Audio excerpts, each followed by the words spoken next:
Vamos orar? Vamos lá? Senhor Deus, Pai querido, Pai amado, viemos te louvar, viemos te glorificar, viemos te exaltar, Senhor, pelo dia, por tudo que fizemos, pelas tuas bênçãos, pela tua graça, pela tua misericórdia, pela tua compaixão, pelo teu sustento e pela tua provisão. E por esse período, Senhor, que vamos passar juntos aqui na tua casa, falando da tua palavra, conversando, Senhor, e nos confraternizando. Em nome de Jesus, que a tua bênção e a tua graça esteja sobre nós. Fala aos nossos corações aquilo que tu tens para nós no dia de hoje. É o que nós pedimos e já te agradecemos em nome de Jesus. Amém, meu Pai, e aleluia, Senhor. Bom, vamos lá. Hoje nós vamos ler um texto que está lá em Mateus, capítulo 25. Nós vamos ler do 1 ao 13.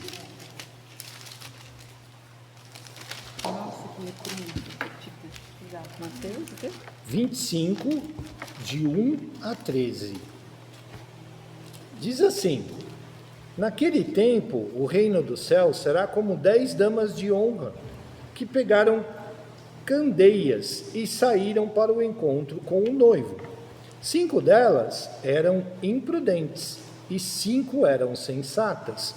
As imprudentes pegaram as candeias, mas não levaram óleo, ao passo que as outras levaram óleo em vasilhas, com as candeias. O noivo se atrasou e todas adormeceram.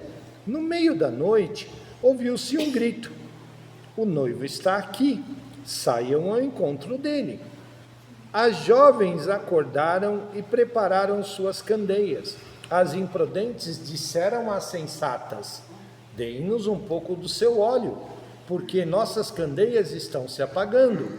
Não, elas responderam: talvez não haja o suficiente para vocês e para nós. Comprem óleo para vocês. Entretanto, assim que elas saíram para comprar o óleo, o noivo chegou. E as que estavam prontas foram com ele à festa de casamento. E as portas foram fechadas. Mais tarde as outras damas de honra chegaram. Senhor, Senhor, elas gritaram, deixe-nos entrar. Mas ele respondeu: a verdade é que não as conheço. Portanto, fiquem alertas, porque vocês não sabem nem o dia e nem a hora. Porque ele também será como um homem que deixa sua casa por um pouco de tempo e confia suas posses aos seus servos. Até aqui só. Na verdade, até o 13 só. Parábola das 10 virgens. Já ouviram falar? Já. Já? Com certeza. De que Jesus está dizendo aqui? Do que ele está falando? Do que ele está falando? Está falando para a gente ficar bem com o olho aberto, né? Quem não sabe a hora. Para ficarmos alertas. É. Mas do que ato em específico ele está dizendo? Ele está falando sobre o arrebatamento. Ele está falando essas parábolas para os seus discípulos. Tudo bem? E para a multidão que o cercava. E então ele está falando para os seus. Ele não está falando para qualquer um. E nos dias de hoje, ele está falando do quê? Sobre o arrebatamento da igreja. Então, esse texto é para o gentil que está aí fora. Esse texto é para quem está dentro da igreja. Nós somos a noiva de Cristo. A igreja é a noiva de Cristo.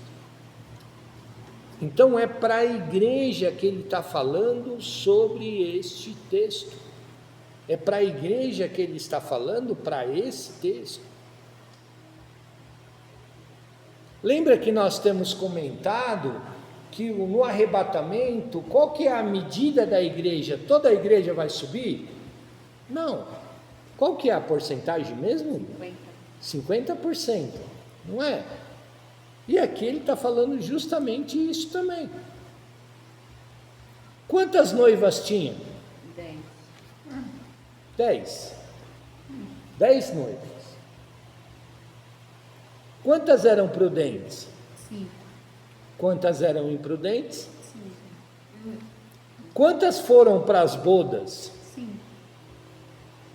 Quantas ficaram? Sim.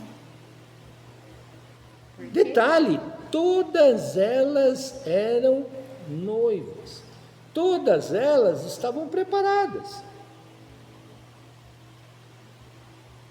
Estavam separadas para isso. Achavam que o noivo ia vir, elas iam estar tudo belíssimas, lindas, bonitas, maravilhosas, e vamos casar, e beleza. Vamos para a festa do casamento. E olha que o judeu sabe fazer festa de casamento. Você gostou da sua festa de casamento? Inesquecível, né? Eu também, a minha festa de casamento foi inesquecível. Por isso que eu casei uma vez só. No caso mais. Minha festa. Junto, mas casado em Nossa festa de casamento foi de arromba. E geralmente naquela época de Jesus, as festas demoravam 7 dias. Elas duravam 7 dias. Mas hoje tem casamento que dura isso aí também. Foi um casamento no interior, o pai da Rosa matou um boi, nós ficamos lá comendo carne. Eu já fui em festa assim também aqui no Brasil, onde o pai da noiva mata um boi. Eu fui em um. Eu já tive primas minhas que casaram que o pai matou um boi para o casamento. Meu tio também me fez isso. Então, se faz uma festa de arromba, porém tem que ter um requisito. Qual é o requisito? Estar preparado. E nesse caso aqui, o noivo veio à noite. Chegou durante a noite. E chegou sem aviso. Porque quando eles estavam esperando, ele não apareceu. Ele veio mais tarde. Provavelmente elas estavam preparadas com tudo arranjado e tudo mais para ser durante o dia, mas não foi, foi durante a noite. Porém, tinha 5 prudentes. O que é uma pessoa prudente? Nesse caso, Ela estava com tudo que era para ser para o casamento. ela estava além, todas elas estavam preparadas para o casamento, provavelmente vestidas, hoje estariam todas vestidas de noiva, lindas, bonitas, maravilhosas, tal, legal, maquiadinha, belezinha e tal. Só que aí o casamento não aconteceu durante o dia, elas tinham que estar preparadas durante a noite. Levaram lanternas. 5 delas levaram, aliás, as 10 levaram as lanternas. Só que, se fosse nos dias de hoje, só 5 levaram pilha extra. Se descuidou. As outras 5, não. E o arrebatamento vai ser da mesma forma. A igreja tem 10. Só que só 5 sobem. E quem são os 5? Os preparados. O que é estar preparado para vocês? Nesse caso aqui, para o arrebatamento, o que é estar preparado? Preparar uma pessoa que não briga, pessoa que não ignora ninguém, vai na igreja direitinho. Eu acho que é isso. Eu acho que é isso. Porque Então muita gente vai ficar bonita. Você é a primeira. É o óleo. O que é o óleo? É o selo do Espírito Santo. Toda vez que a palavra fala sobre óleo, no Novo Testamento, nós estamos falando do Espírito Santo. O que é ter o selo do Espírito Santo dentro de nós? Ter o Espírito Santo é orar em línguas, é curar enfermo, é ter dom de profecia. Isso não é ter o Espírito Santo? Não, isso é ter dons. Dons espirituais. O dom de ensino, o dom da palavra, o dom do louvor, o dom de ser músico, instrumentista, o dom de fazer uma faxina, de ajudar o outro. Isso tudo são dons do Espírito. Agora, o que é ter o Espírito Santo nas nossas vidas? Porque é Ele que garante a nossa salvação, é Ele que garante a nossa passagem para o céu. No caso aqui das 10 virgens, era o óleo. Era Ele que mantinha a lâmpada acesa, mostrando o caminho, dizendo: olha, eu estou aqui. Será que eu vou conseguir? Deus é quem sabe. Eu não sei. Deus é quem sabe, mas o que é ter o óleo? O que é esse óleo para nós hoje? Hoje ninguém mais usa lamparina, né? Eu pelo menos não conheço ninguém mais que usa lamparina. Vou até comprar o querosene. Que tenha necessidade, não. Por quê? Porque aquele trem fede. Vamos e convenhamos, fede ou não fede? O querosene queimando na lamparina cheira mal, não cheira? Um cheiro de combustível dentro de casa que não é brinquedo, não. Mas hoje em dia, para nós, o óleo é o Espírito Santo. Então, como é que eu sei que eu tenho o Espírito Santo, gente? Vamos lá. Quando Jesus é batizado, o que acontece com Jesus? Jesus passou pelo batismo por João Batista. Lembra o que a primeira coisa que desce sobre a cabeça de Jesus na forma de uma pomba? O Espírito Santo. Logo depois que ele é batizado. Então, a partir do momento que nós descemos as águas, somos sepultados, ressurgimos de novo, somos levantados. O que aconteceu com Jesus? O Espírito Santo desceu sobre ele, selando aquele ato. Com nós não é diferente.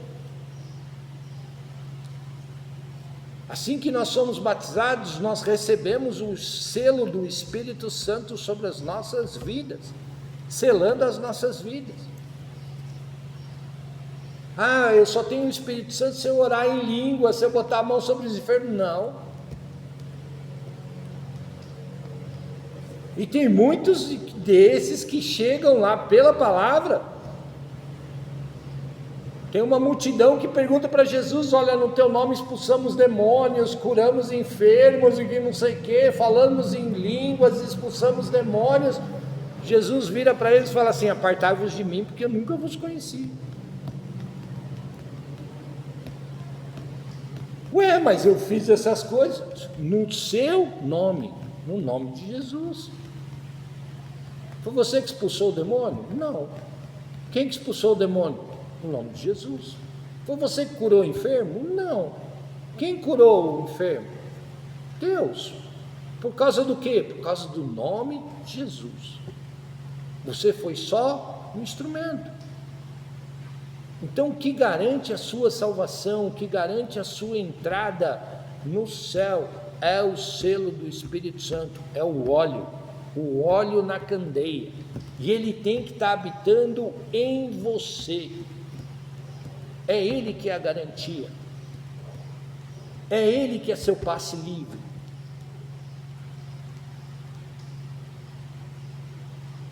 Por isso que o óleo eu carrego e mantenho ele aonde? Na lamparina para ele fazer efeito. Lá dentro do vidrinho.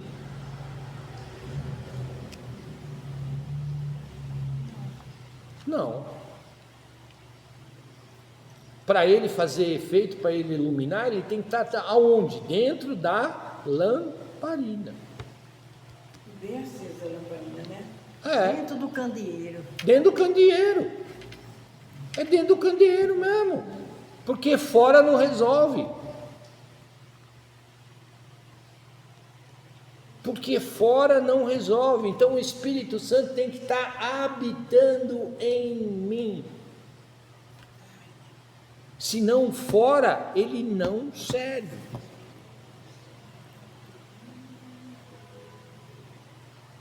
Fora ele não serve. Ele tem que estar dentro de mim. Lembra que nós comentamos que nós temos que ser luz do mundo e sal da terra? Lembra que nós comentamos isso na escola dominical? Aí, o que mantém a lâmpada acesa? É energia elétrica. Nós, o Espírito Santo. É Ele que mantém a nossa luz fora, acesa. Ah, mas eu tenho que ficar recarregando? Tem. E onde eu recarrego as minhas energias espirituais? Dentro da igreja. Não tem outro lugar. Ah, você está dizendo que a igreja é o posto de gasolina da fé? Eu falei, é o posto de gasolina da fé. É o empório onde você compra o querosene para a sua lâmpada.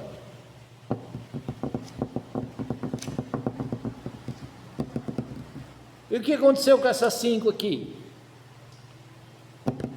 Foram rejeitadas. Por que elas foram rejeitadas? Elas não tinham a lamparina? Tinha. Elas não tiveram durante um tempo a sua luz? Tiveram. Mas o que faltou para elas? Recarregar. Faltou o refil. Faltou a pilha extra na lanterna delas.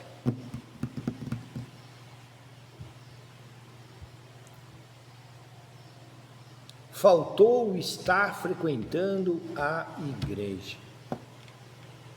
Literalmente.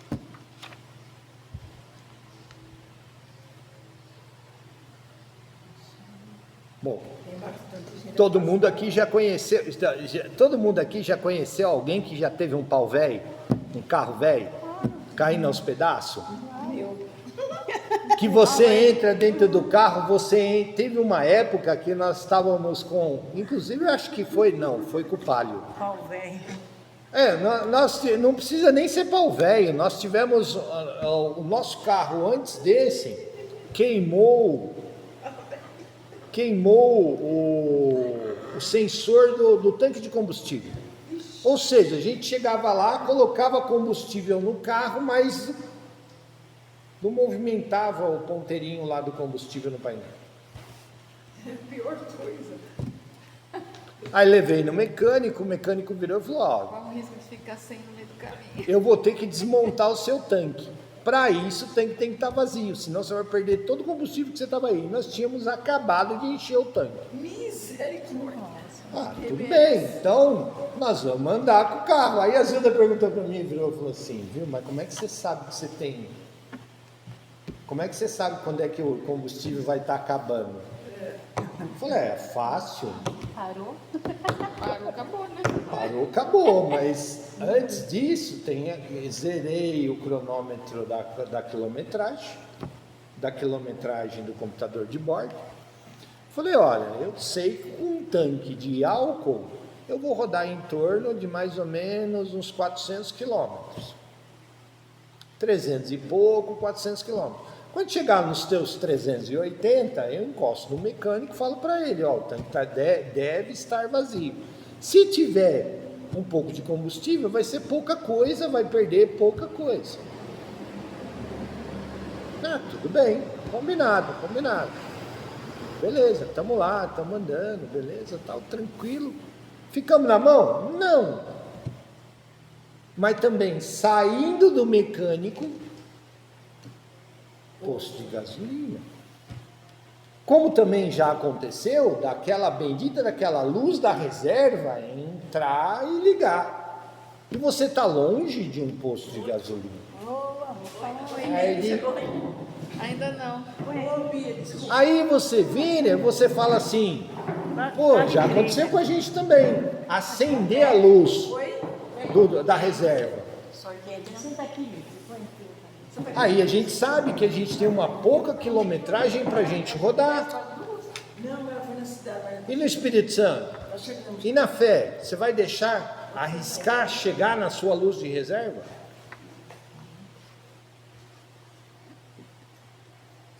Se Jesus volta antes? No caso do carro, Se acende a luz da reserva, eu estou no meio de uma estrada que eu não sei aonde é o meu próximo posto de gasolina. Nós fomos para a Olímpia recentemente, teve um trecho que a gente rodou numa estrada, que nós rodamos mais de 100 quilômetros sem um posto de gasolina. E se o carro está na reserva? Eu sei que o meu carro roda 20 quilômetros, com a reserva acesa. Se eu estou no meio dessa estrada, onde a gente rodou mais de 100, e não tem o posto de gasolina, deixa acender a reserva. Na nossa fé, eu tenho que estar permanentemente enchendo o óleo da minha lamparina.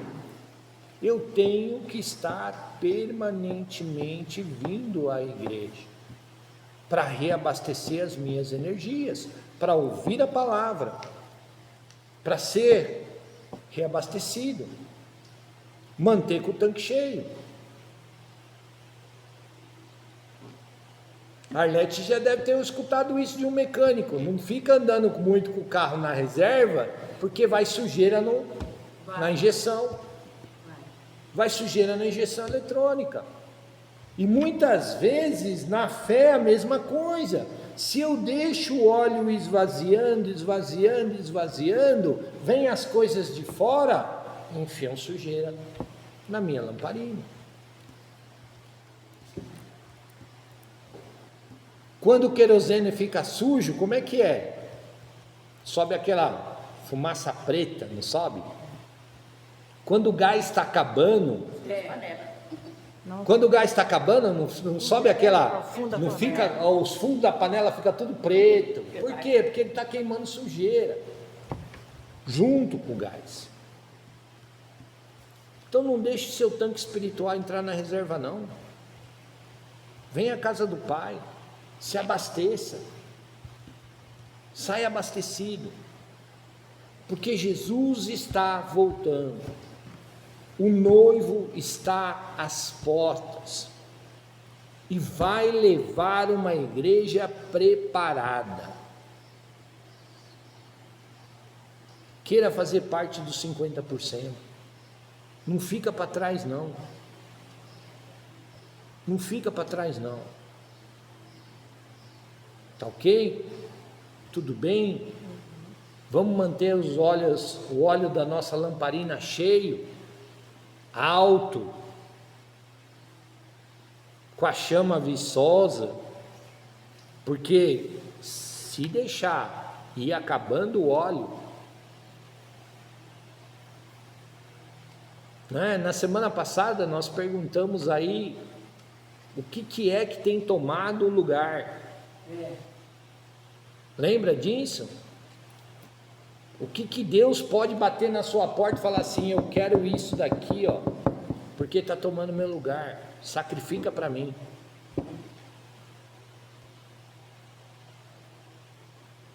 Quando nós vimos pelo texto que é melhor eu obedecer do que sacrificar, porque quando eu obedeço, quando eu mantenho a comunhão, quando eu estou presente diante da presença de Deus, Deus luta as minhas batalhas. Eu não preciso lutar as minhas batalhas, porque Deus luta elas para nós. Agora, quando eu estou afastado,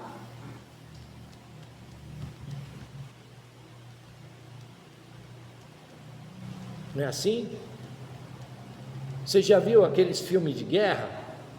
Tem sempre aquele bolão de gente lá na frente, né? E tem aqueles que ficam lá atrás. Quais são os mais suscetíveis? Os que estão atrás. Por quê? Porque eles estão mais vulneráveis, estão mais longe do principal. Então, quanto mais distante de Deus eu fico, mais fraco eu sou, mais alvo fácil eu sou. Então se mantenha próximo do pilotão, se mantenha próximo do bolo. Por quê? Porque é mais difícil de cair. Tá certo? Tudo bem, irmãs? Tá joia? Então tá bom. Uma ótima